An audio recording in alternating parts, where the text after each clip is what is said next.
Tabe, jumpa lagi dengan saya di Negara Bijaksana, channel yang membahas sebuah persoalan populer di Indonesia secara bijaksana dan dijamin dengan pemikiran terbaru.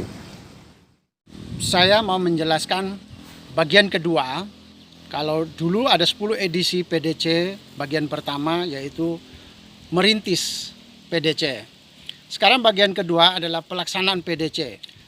Pelaksanaan PDC ini saya mulai dari beberapa filosofi sebagai patokan dasar sistem pendidikan daya cipta ini. Filosofi dasarnya atau prinsip-prinsip dasar. Ada beberapa. Prinsip dasar nomor 1 adalah mengembangkan talenta anak. Saya memberi perbedaan yang sangat menonjol antara mengembangkan talenta anak yang dipahami di berbagai lembaga pendidikan di Indonesia atau di mana-mana, di berbagai sekolah, dengan apa yang saya paham dalam prinsip PDC. Kalau di sekolah-sekolah atau pendidikan pada umumnya mengembangkan talenta anak, yang artinya ketika dioperasikan dalam pembelajaran di sekolah, ternyata artinya anak-anak diberi sekian banyak pelajaran dan berbagai keterampilan. Kemudian ini disebut talenta anak. Di pendidikan daya cipta yang seperti ini belum menggali talenta anak. Mengapa saya katakan belum menggali? Karena itu baru keterampilan atau keahlian versi guru, versi orang dewasa, versi dinas pendidikan, bukan versi anak, bukan versi yang direncanakan Tuhan pada anak, bukan versi yang secara genetika dari orang tuanya kepada anak. Kalau gurunya keterampilannya menari, maka semua anak di sebuah sekolah, ratusan atau ribuan anak, wajib menari. Ini disebut mengembangkan talenta. Tidak.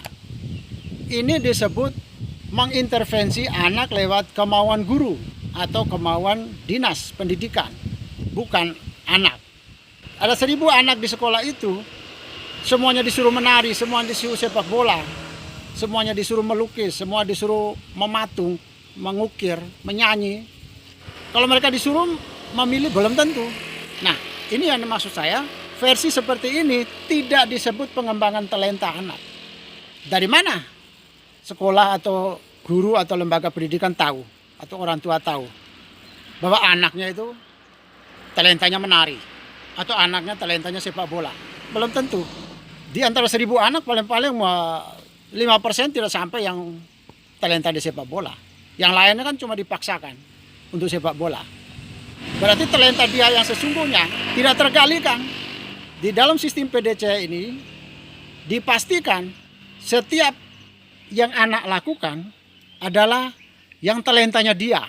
Bukan menurut saya sebagai pencetus lembaga atau sistem, bukan orang tuanya, bukan tetangganya, atau bukan gurunya. Tidak, dari anak itu sendiri. Itu yang disebut talenta. Jadi sistem ini tidak meletakkan anak harus memilih apa. Silakan dia memilih sendiri sesuai keinginan dia. Itu prinsip dasarnya.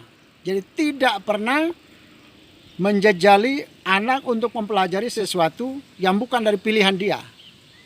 Pihak luar, baik guru, orang tua, siapapun tidak pernah boleh untuk memilih untuk anak itu. Memaksa anak itu harus sepak bola, harus main voli, harus melukis, tidak. Benar-benar asli punya dia.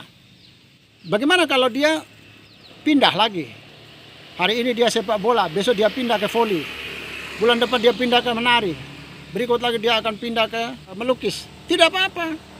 Itulah proses penggalian talenta. Pindah-pindah dalam rangka menggali. Daripada dia tidak bisa pindah tapi disuruh, diperintahkan. Versi guru, versi orang tua. Di sistem ini tidak begitu. Jadi anak hanya boleh melakukan sesuatu bidang apapun yang dia pilih. Bulan depan dia pilih lain bisa, bulan berikut dia pilih lain boleh. Mengapa harus boleh? Karena semua itu dalam rangka mencari, menggali. Nanti kalau dia sudah ketemu dengan bidangnya dia akan menetap di situ. Dan kalau dia bertemu dengan bidang itu, dia akan melakukan terus-menerus, dia akan tidak pernah bosan-bosan. Anda pernah lihat di rumah ada anak sepak bola sehari-hari tidak pernah mau berhenti. Itu artinya dia sudah mau bertemu dengan bidangnya dia. Karena dia melakukan terus-menerus sampai tidak pernah bosan. Intinya di situ. Tapi kalau dia melakukan yang disuruh oleh guru, yang dibagikan, yang dipaksakan, jangankan dia melakukan setiap saat. Sekali dua kali melakukan dia sudah bosan. Dan jangan berharap dia akan bertahan terus, tidak. Kalau sistem yang dikasihkan, dibagikan oleh guru, maka anak itu dari SD sampai SMA paling-paling dia berputar sekitar tidak sampai 10 bidang kegiatan yang dia bisa lakukan. Tapi kalau dia memilih sendiri, sebelum dia tamat SMA, sebelum dia kuliah, dia sudah bisa mencoba puluhan bahkan ratusan bidang. Di antara puluhan atau ratusan ini, bahkan mungkin ribuan, mesti ada yang dia ketemu satu, dua, tiga yang dia ketemu itu bidangnya dia. Dan kalau dia sudah ketemu bidangnya dia, yakinlah seperti Thomas Alva Edison, dia akan melakukan, mempelajari dan mencoba sudah tanpa lelah. Karena dia melakukan apa yang dia suka. Dia tidak merasa dia belajar, dia tidak merasa dia bekerja, yang dia rasakan adalah dia melakukan kesenangan dia. Itu prinsip dasar Thomas Alva Edison yang kita terapkan, implementasikan dalam proses pencarian talenta anak. Pada edisi mendatang, saya akan menjelaskan prinsip dasar yang kedua adalah prinsip pemecahan real masalah anak. Jadi sistem belajar, materi belajar harus berorientasi pada pemecahan masalah real anak yang dia hadapi sehari-hari. Mengapa harus begitu?